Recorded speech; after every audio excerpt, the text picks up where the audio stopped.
month of January. So, global minimum corporate tax. Now, members of EU have agreed in principle to implement a minimum tax of 15% on big businesses. Now, the EU members have agreed to implement a minimum tax of 15% on big businesses in accordance with the Global Tax Agreement framed by Organization for Economic Cooperation and Development, that is OECD. Now, under OECD's plan, government will be equipped to impose additional taxes in case companies are found to be paying taxes that are considered too low. This is to ensure that big businesses with global operations do not benefit by domiciling themselves in tax havens in order to save on taxes. Now, the need for a global minimum tax, corporate tax rates across the world have been dropping over the last few decades as a result of competition between governments to spur economic growth through greater private investment. Now, global corporate tax rates have fallen from over 40% in 1980s to under 25% in 2020. Now, the OECD's tax plan tries to put an end to this race to the bottom, which has made it harder for governments to shore up revenues required to fund their rising expenditure budgets. Now, governments in traditional tax havens are likely to disagree and stall the implementation of the tax plan. Benefits of OECD and global tax. Supporters of OECD's tax plan believe that it will be end to the global race to the bottom and help governments to collect the revenues required for social spending. It will also help counter rising of global inequality by making it tougher for large businesses to pay low taxes by availing the services of tax havens. However, critics of OECD proposal argue that without tax competition between governments, the world would be taxed a lot more than it is today and adversely affecting global economic growth. They believe tax competition keeps tendency of government to tax heavily to fund profligate spending programs. Now, global minimum tax, corporate tax or corporation tax is a direct tax levied on the net income of profit of a corporate entity from their businesses. Now, global minimum corporate tax is the minimum amount of corporate tax a company must pay on its income, both domestic and foreign. Now, it allows home governments to top up their taxes to the agreed minimum rate, eliminating the advantage of shifting profits to a tax haven. So, this is relating to base erosion and profit shifting. So, a tax haven is generally an offshore country that offers foreign individuals and businesses little or no tax liability in a politically and economic static environment. So, stable environment. Illustration: Company A has a corporate tax rate of 20%, country B has a corporate tax rate of 5%, and global minimum corporate tax is 15%. A company X headquartered in country A but reports its income in country B in order to save tax. Now, with the implementation of GMCT, that is global minimum corporate tax, a country can legally impose an additional 10%, that is 15 minus 5% tax on company X, created by Forum IS. Moving on, governments aim to reduce subsidies. The government of India has planned to reduce food and fertilizer subsidies in the next financial year. Now, the food and fertilizer subsidies alone account for about 1/8, that is 12% of the India's total budget. The government is planning to reduce these subsidies. It expects to budget about 2.3 trillion rupees for food subsidies in the coming fiscal year, which is FY 2023-24, compared with 2.7 trillions for the current year. Now, a large part of the food subsidy savings will come from the end of COVID-19 era free food scheme, that is PMGKY, Garib Kalyan Antyodaya Yojana, which will be replaced with a lower spending program that will effectively have the free rations available to poor in a year. Half the So it is going to halve the rations available. Similarly, spendings on fertilizer subsidies will also be likely reduced from about 1.4 trillion compared with almost 2.3 trillions in FY 2022-23. Now, the reduction in fertilizer subsidies is driven by the expectation of lower crude oil prices and government's revised gas procurement policy for fertilizer companies. Now, impact of the decision: this will help the government reduce its fiscal deficit, which is targeted at 6.4% of the GDP at current fiscal year. This is above the average of 4.5% of the past decade. During the pandemic, the fiscal deficit has surged to 9.3%. Moving on to Ganga Vilas, the MV Ganga Vilas has been flagged by Prime Minister. Now, MV Ganga Vilas is the world's longest river cruise. The cruise has 3 decks and 18 suites, which can house 36 tourists. The ship will cover a journey of 3,200 kilometers in 50 days and pass through 27 river systems in India and Bangladesh. It will give tourists a chance to visit over 50 architecturally important places, including World Heritage sites. Now, the ship is equipped with pollution free systems and noise control technology. It will be operated in partnership with private players by the Inland Waterways Authority. Now, the MV Ganga Vilas cruise is a step towards unlocking the huge potential river tourism in the country. Now, about the river cruise market in India, the global river cruise market has grown at 5%, averaging 5% over the last few years, and is expected to constitute 37% of the cruise market by 2027. Europe has been driving growth by with approximately 60% of the share of river cruise vessels in the world.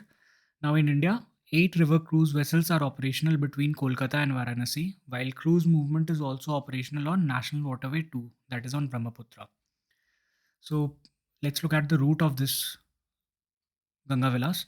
It was supposed to set off from Varanasi and reach Dibrugarh and crossing Patna, Murshidabad, Calcutta, Barisal, Dhaka, and Guwahati in its way.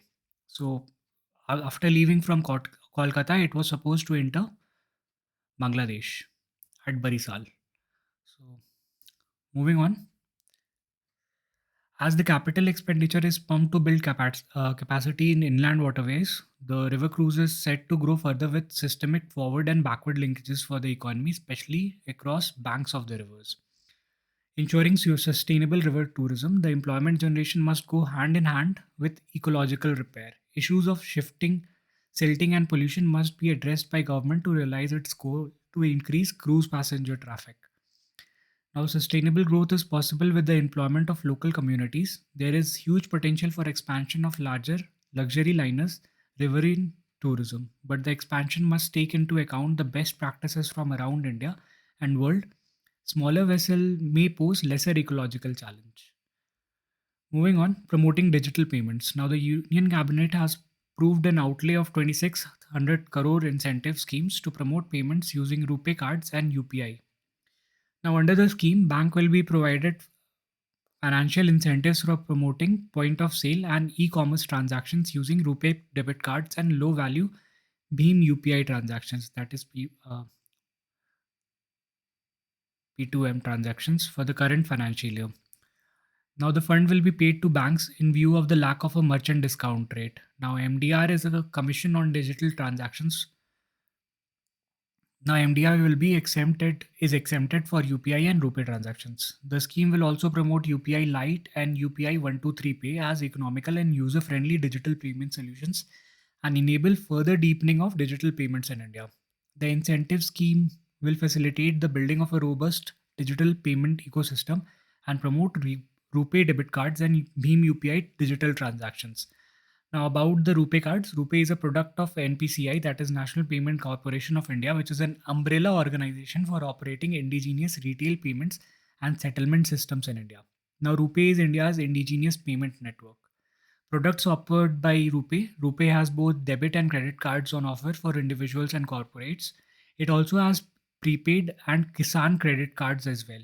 It will offer a contactless card that facilitates transaction with a single tap, thereby making payments without revealing crucial card details. The advantages of RuPay.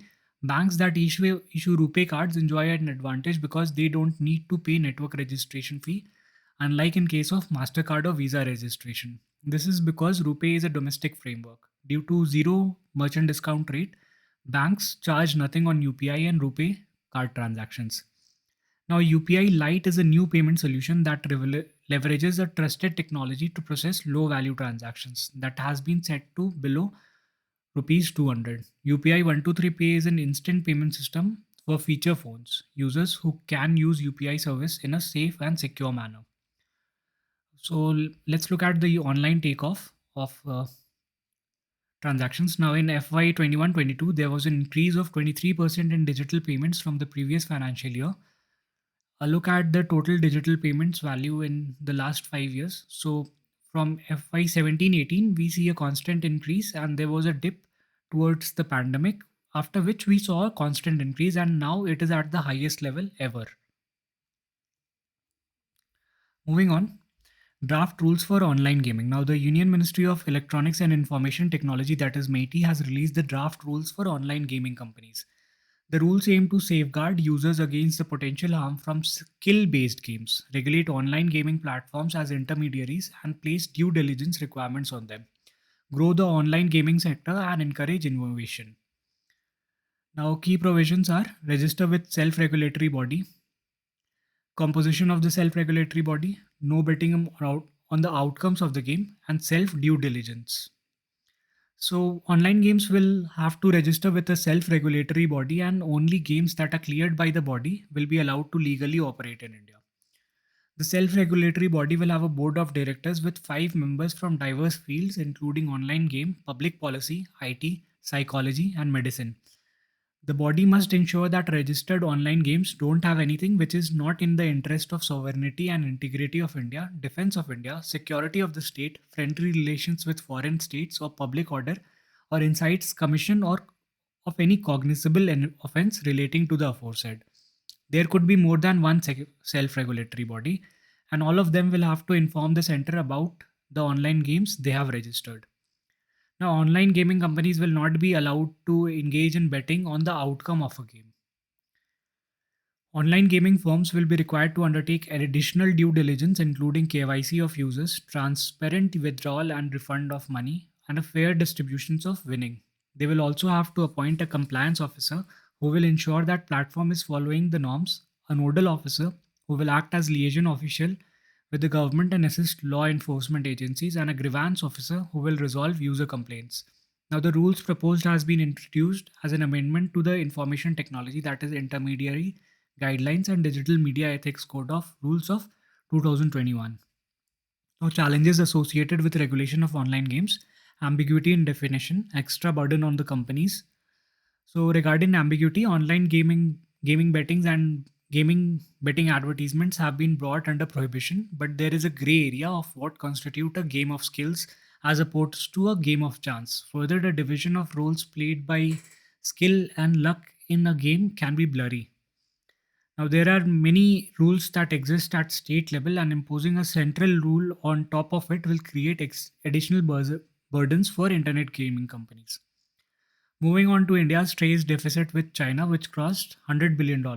Now, India's trade deficit with China has crossed $100 billion for the first time in 2022. Now, the trade deficit for India stood at $101.2 billion, crossing the 2021 figure of $69.38 billion. China's export to India rose 21.7% year on year, basis to $118.5 billion. During 2022, China's import from India fell to $17.48 billion. Reasons for the rising deficit: the growth of trade deficit with China can be attributed to two factors, which is a narrow basket of commodities, mostly primary, that India exports to China.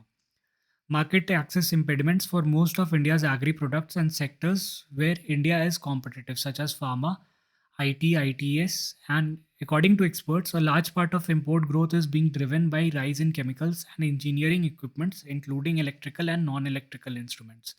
This reflects rising demand from a reviving manufacturing sector in India. That'll be it.